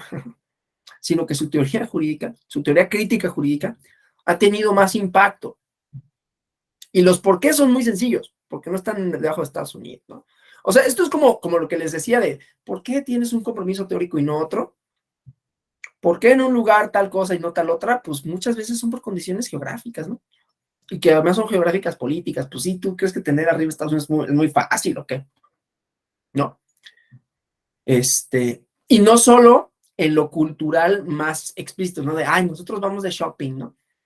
Y esas cosas, ¿no? Sino también en nuestras disciplinas académicas. La ciencia política mexicana es súper gringa, ¿no? Súper gringa. ¿Por qué? Pues porque la mayoría de los académicos se van a Estados Unidos. Algunos se van a Europa, pero la mayoría se van a Estados Unidos. Cosa que estoy hablando de la ciencia política, no es necesariamente solo lo que pasa en el derecho. En el derecho, pues luego se van a España, no sé por qué, pero se van a España y allá se van, ¿no? Bueno, Estados Unidos también, se van a Colombia, ¿no? Y ya. Pero bueno, entonces, eso también nos va a condicionar de alguna manera cómo se entiende. Pero bueno, el chiste es que tienen fuera de la discusión, o debería, o la historia del derecho plantearía que la formación del derecho, la formación jurídica, y es uno de los objetivos de este diplomado. ¿Por qué estamos discutiendo eso, no? ¿Por qué estoy yo lanzando dardos envenenados? Pues porque sabemos que queremos formar idealmente juristas, no operadores del derecho. Entonces, es importante la teoría metajurídica, la historia del derecho, la sociología, la filosofía, no solo del derecho, ¿no? Sino la filosofía que tiene algo que decir con relación a las mismas preguntas. La historia que tiene que ver lo mismo, ¿no? O sea, son materias. La filosofía, vista como filosofía, la vamos a ver cuando veamos de hermenéutica. No crean que, no le quiso entrar a la filosofía. Le vamos a entrar, pero cuando veamos de hermenéutica y los planteamientos que sobre la norma hace, lo mismo, preguntas del contenido, de todo, la filosofía no jurídica, no la filosofía jus naturalista, sino una hermenéutica que van a ver que es una volada de cabeza, pero que está súper interesante, ¿no? Bueno, entonces, son materias que se han impartido, ¿no? O que buscan posicionarse en los planes de estudio, ¿no? Entonces, la historia del derecho, ¿no? No nada más es una forma de reunir información, sino que hay que discernir cuáles son las líneas vitales del fenómeno jurídico y que, insisto, siempre hay circunstancias históricas, cambios, transformaciones, rupturas. Cada escuela histórica lo ve de distinta forma. Hay una escuela que pensaba, ¿no? Que el progreso era una cosa racional, discernible, visible inclusive. Cada vez vivimos mejor, lo cual eso es cierto y no, porque también cada vez vivimos peor, ¿no? Entonces, les presento a dos autores que a mí me gustan, ¿no? Pues sí, aquí yo haciendo pues mis compromisos, digamos, teóricos y mis compromisos, o bueno, mis gustos, pues van a marcar el rumbo de la clase, ni modo que fuera de otra manera, ¿no?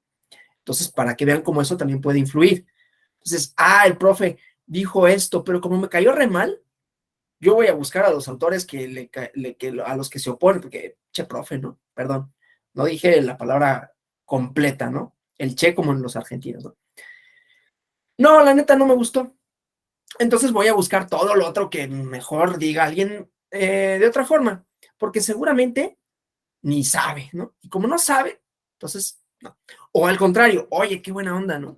O sea, lo explicó de una manera, pues sí, medio como platicadita y todo, pero hace sentido lo que decía de la historia o de la sociología y entonces indago. Así se forman, porque a veces hasta tiene que ver con un profesor que te lo dijo bien o te lo dijo mal. La típica de, no me gusta la filosofía porque en la prepa el que me lo dio no sabía o estaba bien aburrido. No me lo supo explicar. Y así pasa con otras disciplinas como matemáticas, ¿no? O al revés. Bueno, entonces, pues, lo importante es que les presento a dos autores. Primero se llama Eric Hobsbawm, que ya les había dicho. ¿A él qué le interesa? A él no le interesa la línea de tiempo así, ¿no? Que digamos, la historia se entiende como un continuo, sino se entiende a partir de fracturas. Y entonces dice, mira, la verdad es que hablar de el siglo XX o hablar de el siglo XIX o del XVIII tiene mucho menos sentido que hablar de las transformaciones que pueden más o menos dar cuenta de una época, la era de la revolución, ¿no? Tiene sus orígenes en dos revoluciones que tienen distintas consecuencias. Bueno, tres en realidad, ¿no? Y yo le añadiría una cuarta, y ahorita voy a esa. La Revolución Francesa, desde luego, ¿no? Claro, él es europeo y por eso la otra no la ve. La Revolución Industrial, que son en las que se concentra, podríamos añadir siglo XVIII, porque además es anterior a la Revolución Francesa, pues la independencia norteamericana, y yo diría, tendríamos nosotros que poner a la Revolución de Haití, primer país independiente latinoamericano.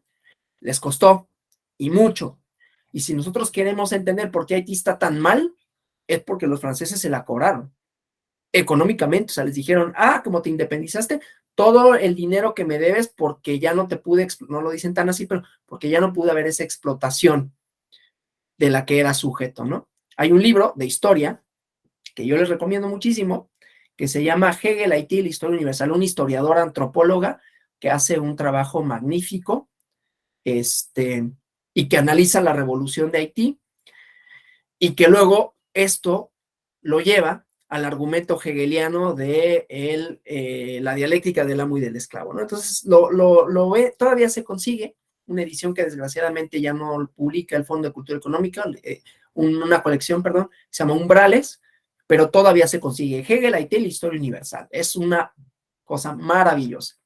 Pero bueno, el chiste es que hay una era de las revoluciones, porque los cambios políticos y sociales se dan a partir de esto. Entonces dice, pues no es que siglo XX, siglo XXI, sino que hay momentos, fracturas sociales, ¿no? Que nos permiten entender lo histórico. Luego viene, ya, la revolución, viene la era del capital, el desarrollo del capitalismo en Europa, porque él es europeo, le está pensando allá, ¿sí? Y luego viene la era de el imperio, ¿no? Los imperios, sobre todo el imperio austrohúngaro, pero el imperio inglés, el imperio francés, ¿no? Y su caída estrepitosa, que ese corte, digamos, esa fractura histórica, por eso le interesan las eras, porque son momentos donde hay rupturas, que las rupturas no necesariamente son malas, ¿no? O sea, hay transformaciones, pero que no es de que, bueno, 1 de enero de 2023, nuevo año, ¿no? Nueva vida, ¿no? Pues no, habrá otras circunstancias, es una propuesta, no estoy diciendo que no pueda verse así, es como él lo propone, ¿no? Habrá otras circunstancias en tu vida que sean más significativas que 1 de enero de 2023 o 21 o 25, ¿no? El día en que, no sé, entraste a trabajar al Tribunal Electoral del Poder Judicial de la Federación, quizás tenga más sentido verlo así, o el día que te recibiste, ¿no? Y que no importa si fue 1 de enero u 8 de marzo o 14 de abril, ¿no? Así sería como en una biografía, ¿no? Las biografías, pues no son como de, bueno, sí, pues nací un día, pero no es de cada 1 de enero, hay sucesos, y entonces aquí también hay sucesos históricos. Y entonces, en la era del imperio, pues, ¿qué pasa? No solo cae el imperio austrohúngaro, cae toda una concepción de vida, toda una forma de entender cómo era el Estado, el derecho, toda una certeza que se tenía. La burguesía europea estaba a todo dar, ¿no? Claro, no la veían venir porque pues estabas a todo dar, ¿no? Y no te dabas cuenta que había unos que pues no estaban a todo dar, ¿no? Y que en Sarajevo iba a suceder lo que sucedió y que además fue súper fortuito el asesinato del archiduque porque ya lo habían previsto y entonces cambiaron de ruta, pero una de las escoltas se perdió y dejó solo al coche y ahí le dieron, ¿no? O el asesinato de Kennedy, esto, o sea, esas son las fracturas históricas que le importan a Hobson para entender, para explicar cuál va a ser, cómo va a modificarse el contenido de la norma, porque ustedes imagínense, cae un imperio, los países que eran parte de ese imperio se vuelven independientes y entonces ya hay otra idea de soberanía, entonces se va a regular de manera distinta. ¿Qué pasa cuando México deja ser parte de España en 1821? Pues nada, que ese orden jurídico es, puta, ¿ahora qué hacemos, no? Pues ahorita, de mientras el derecho vigente, pues va a ser el español. Pero ya en el 24 ya se aprueba una constitución y viene un imperio mexicano. ¿no? Y luego viene otra constitución ya de corte federalista. Entonces, pero esos son productos de las transformaciones, que es lo que interesa a la propuesta histórica de la teoría de Hobsbawm, ¿no? Desde luego, él dice, y además para todo el siglo XX, y lean este ensayo, a quien le interese se lo paso, ¿no? Que se llama Nuestro breve siglo.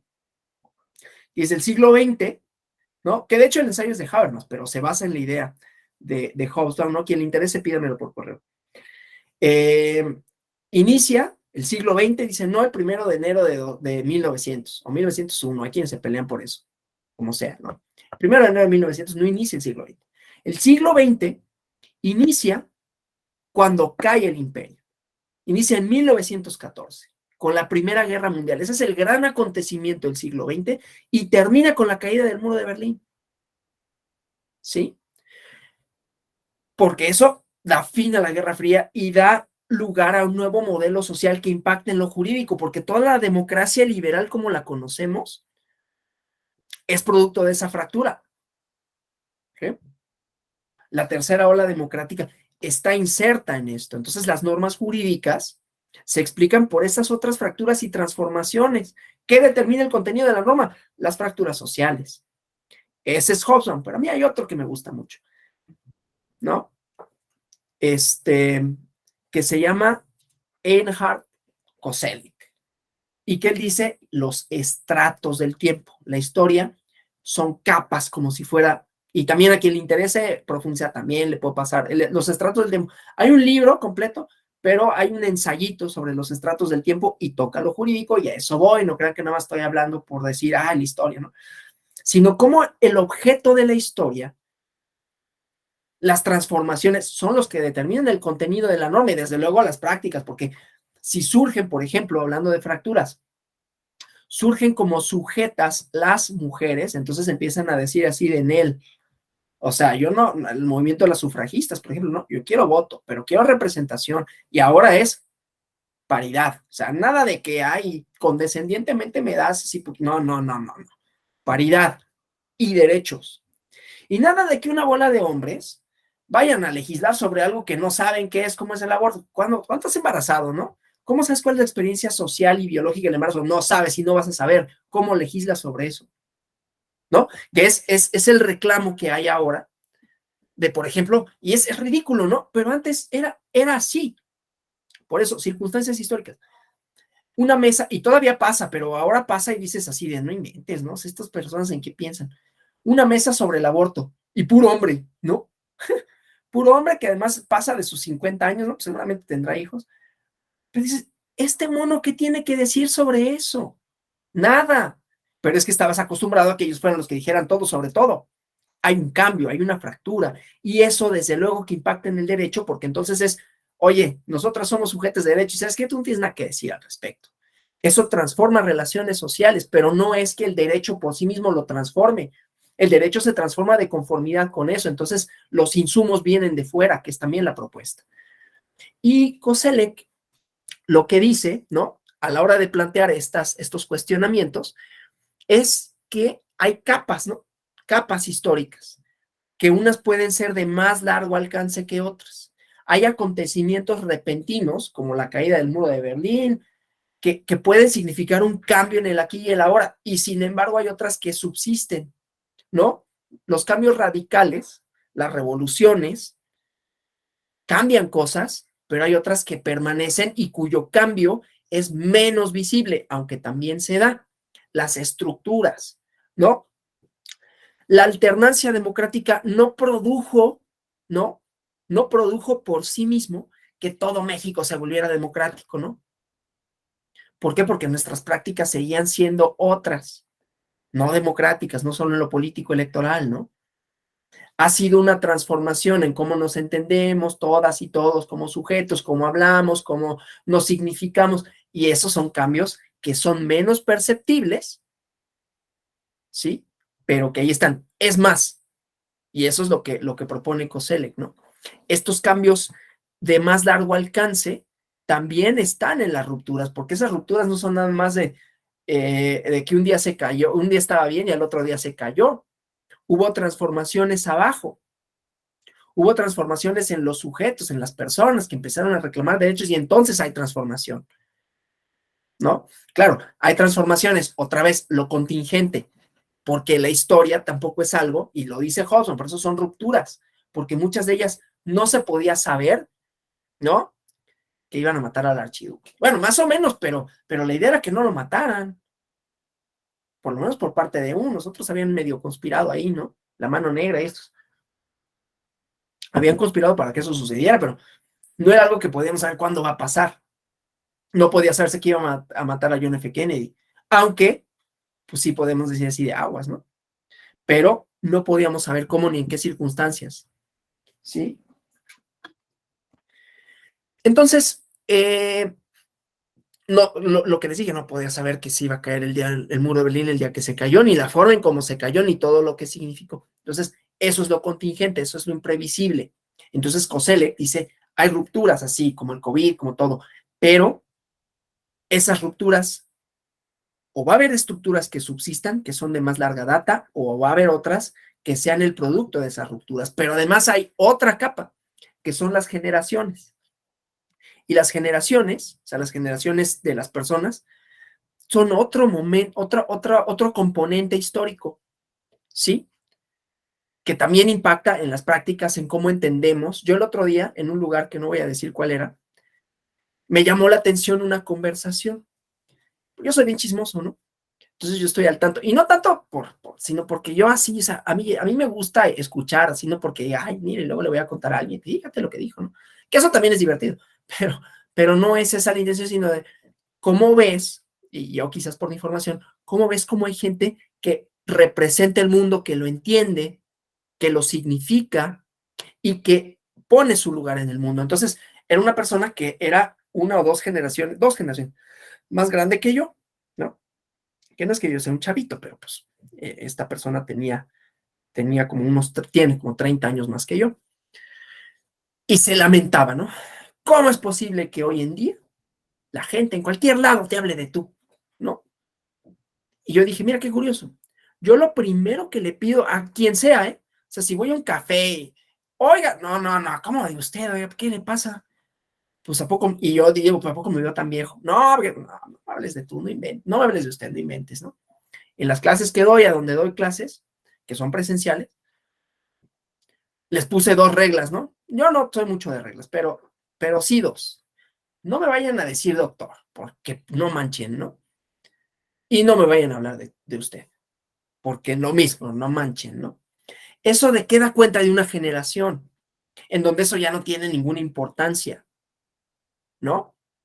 No tiene ninguna importancia. Hay espacios en los que sí, yo me acuerdo de la Facultad de Derecho todavía que había que decirle doctor al mono que daba clase, ¿no? Y había que hablar de usted, luego llegué a la Facultad de Ciencias Políticas y Sociales y todo se tú, ¿no? Entonces yo me acostumbré a que me hablaran de tú. Y bueno, entonces las generaciones no nada más tiene que ver con cómo hablamos, pero también tiene que ver con cómo hablamos, sino que tenemos referentes lingüísticos distintos, ¿no? Y hay algunos que no entendemos, ya mi generación, a pesar de que no estoy tan grande, pues ya no entiende. El otro día en una conversación en un lugar, había un adolescente al que le preguntamos, ¿qué es funear? ¿Qué significa funear? Pareciera que no es nada, pero son códigos que dan cuenta de la pertenencia a un espacio de significación. Las generaciones son eso, un espacio de significación y de comunicación. Por eso hay generaciones a las que les resulta tan difícil, tan poco comprensible ponerle a los plurales. Digo, a mí, yo estaba en esa bisagra, ¿no? Porque de chiquito y de adolescente, pues eso no existía. No existían todas y todos, ¿no? Y ahora ya lo digo. Pero no me cuesta tanto trabajo. Pero a mis papás no les es posible. No pueden, ¿no? Y yo veo en su generación, pues, un conservadurismo que luego cuando se los hago notar no les gusta, porque ellos creen que no son conservadores, pues sí son. Y para algunos efectos lo seré yo también. Espacios de socialización, y entonces ahí vamos a entender el derecho, la norma, su aplicación, su función de una manera. ¿Eh? Entonces, eso es lo que le interesa a Koselleck. Entonces, cuando él habla de las estructuras de repetición, que entre ellas están el funcionamiento de los tribunales, ¿no? Que permite una vida en sociedad, pues ve que su transformación es un poquito más lenta, porque tiene también ahí inmerso a las personas que trabajan ahí. Oye, yo llevo 20 años siendo juez, ¿por qué ahora me obligas a hacerlo de otra manera? Son inercias, no es que esté mal, son inercias. Hemos aprendido de una determinada forma y de repente los rompimientos no son sencillos de sobrellevar, ¿no? Bueno, eso es lo que interesa a la historia del derecho. ¿Cómo vamos? Porque voy a hablar rapidísimo de la antropología. ¿Cómo vamos? ¿Cómo vamos? ¿Bien? O ya están en así. Yo ya vi 3 videos de YouTube, ¿no? Yo ya leí el periódico porque pues ya perdí totalmente el hilo, ¿no? Bueno, si vamos bien, seguimos, ¿no? La antropología. El problema con la antropología es que no tienen mucha teoría. De ahí viene esto de a tu teoría le falta calle, porque la antropología es una disciplina que es eminentemente empírica, ¿no? ¿Qué hace un antropólogo? No estoy hablando mal, me encanta la antropología por muchas cosas, ¿no? Y a ver si hay teoría, ahorita voy a eso, ¿no? Pero ¿qué hace un antropólogo? Que llega a un lugar, se inserta, ¿no? En una libretita y empieza a anotar, ¿no? Yo quiero estudiar las prácticas sociales de la colonia Parque San Andrés, que es donde vivo, en la delegación Coyoacán. Ah, qué aburrida es el primero, ¿no? Qué aburrido es Parque San Andrés, ¿no? Ah, pero hay unos edificios y empiezo a ver, oye, pero a ver, hay edificios que están de nueva construcción, esto quiere decir que hay cambios y entonces le voy a preguntar a la gente que tiene ya mucho tiempo, ¿cómo observa la gente que ha llegado de fuera? El proceso de gentrificación de la Roma y de la Condesa en la Ciudad de México o del centro histórico de Monterrey o el crecimiento de la zona fifí de Zapopan en Guadalajara, o Juriquilla y Jurica como polos de desarrollo que van desplazando a las poblaciones originarias de Santa Rosa en Querétaro, ¿no? Ah, pues qué interesante. Y entonces veo cómo modifican pautas culturales y todo. Pero, sí hay quienes han hecho teoría. Está Liva Strauss, ahí está Alban Benza, ¿no? Que se han preguntado con relación a las prácticas culturales. ¿Qué se refiere o qué dice la antropología con relación al derecho? También en el entendido de que es un producto, de que no se explica a sí mismo, de que surge como otra cosa, surge como práctica significativa, surge como cultura. No cultura en el sentido de la alta cultura, ¿no? De Mozart y Beethoven, no. Como prácticas que dan cuenta de una sociedad determinada, ¿no? Que la cohesionan, que le dan sentido con sus rituales y con todo, ¿no? Y entonces decimos, bueno, pues sí, las sociedades, digamos, premodernas, como las define Emile Durkheim, pues sí, tenían prácticas rituales de la ley y de los castigos y de todo, pero nosotros no, pues nosotros sí. ¿Qué hacemos nosotros en el derecho que sea una práctica ritual? Voy a poner un ejemplo.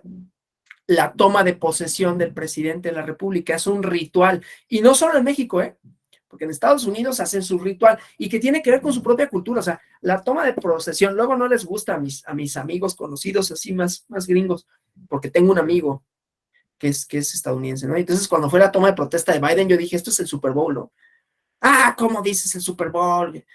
Pues a mí me gusta el Super Bowl, ¿no? Y me gusta el fútbol americano, pero son muy espectaculares, su cultura es así, sus ritos son así. Y en México los ritos son distintos, pero los dos, ambos, ¿no? Son un rito de significación. Sin eso no se puede tomar posesión, no se puede ejercer un cargo. Así como antes al rey le tenía que colocar la corona a alguien y tenía que tener su coronita y su bastón de mando y lo que fuera, y salir al balcón, ¿no? O cuando nombran un papa, que pues, finalmente es un jefe de Estado, que tiene que salir humo blanco y entonces el concilio, ¿no? Y los cardenales se reúnen y votan. ¿Cómo se llama esto que hacen? Bueno, no me acuerdo cómo se llama la votación, pero hacen un ritual para que tenga significado esa figura. Hacemos un ritual, no solo la elección que sucede en una determinada manera, con unas determinadas formas, sino una vez electo, el día ahora cambió, creo que octubre, ¿no? va a tomar posesión. Y entonces, bueno, está la parte mediática de que, ay, sale de su casa, y ya lo vimos, y abraza a su hijito, y ya va saludando a la gente, ¿no? Pero llega al Congreso el día que se instala y toma protesta, ¿no? Y jura solemnemente y le ponen esta. Esa es una práctica cultural. Ese es un ritual de significación. Y en los abogados hay un montonal de rituales, ¿no? En nuestra habla, en nuestra vestimenta. Claro, y la vestimenta también puede dar cuenta de lo histórico, ¿no? Porque ahora ya no somos tan de trajecito y así, ¿no? Y los que sí, pues son como los más, lo voy a decir así con todo respeto, no tiene nada de malo, los más anticuados, ¿no? O los más fresas, ¿no? Que se visten así, ¿no? Pero pues ya la mayoría no. Además, ahora con el COVID, pues cambiaron un montón de cosas, una fractura histórica que cambió un montón de cosas, ¿no? Entonces, pues ya lo del traje, pues es como de, ya nos acostumbramos a que en casa uno se viste más cómodo y que ya son otros espacios, ¿no? Entonces, bueno, se transforma esto, ¿no? Pero las prácticas rituales significativas, esas perduran mucho más en el tiempo. Y entonces, el derecho es la suma de esas prácticas o el conjunto de esas prácticas, ¿no? El hecho de que hablemos de determinada manera, que nos expresemos de una forma y que expresemos el contenido normativo de una manera. El proceso legislativo es un ritual para darle significado, para darle peso. ¿Por qué un código es obligatorio y por qué no lo es si yo redacto aquí una cosa y digo, la ley de medios de impugnación tiene validez? No, porque no siguió el ritual de significación que siguen los procesos jurídicos, la presentación de la iniciativa, la discusión, las comisiones. Y aunque hay una racionalidad en ello, es decir, un proceso cierto que sabemos que va a terminar no con un enunciado cierto, pero sí con un resultado que no podemos anticipar, ni sabemos cuál es, ya dijimos, ¿no? Pero sí que ese es el proceso para darle significado, para darle peso, para que tenga sentido hablar del derecho. ¿Sí? Entonces, esa es la propuesta de esta otra metateoría. Vamos a hablar mañana de la filosofía. La filosofía hermenéutica. Voy a empezar con el positivismo, porque es probable que la clase mañana también sea chiquita, ¿no? Entonces vamos a hablar del positivismo, o sea, no del positivismo jurídico, ese ya lo conocen, sino de la teoría positivista y cómo influyó al derecho, ¿sí? O sea, cómo estas teorías, o sea, porque inclusive la teoría jurídica, la teoría del derecho como teoría del derecho, pues no es ajena a otras influencias teóricas, o sea, a metateorías, y volvemos a lo de Kant cuando dijo, pues es que lo físico, teórico, al final está en pies de barro porque está fundado en cuestiones metafísicas, ontológicas que no son demostrables. Entonces acá también, aún la teoría del derecho más, y vamos a ver sus componentes de la lógica simbólica, más dura, está fundada en cosas externas al derecho, que es el positivismo científico, ¿no? Que tiene su propuesta teórica y metodológica, y luego la hermenéutica, con la cual nos vamos a dar vuelo, ¿no? Porque la hermenéutica, tanto jurídica como no jurídica, ya les había dicho, es una cosa fabulosa, fantástica, desde cualquier punto de vista. Bueno, yo hasta aquí, después de una hora casi 40 ininterrumpida, les pregunto si todo bien, si hay comentarios o preguntas.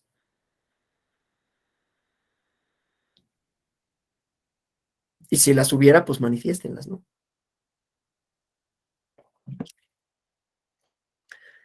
Esperando que se hayan cumplido los objetivos del módulo, presentar a las teorías metajurídicas o la metateoría jurídica, algunas de ellas, de qué se ocupan. O sea, lo interesante no es saber si la historia, si la sociología, si la antropología, sino cómo ven un fenómeno, ¿no?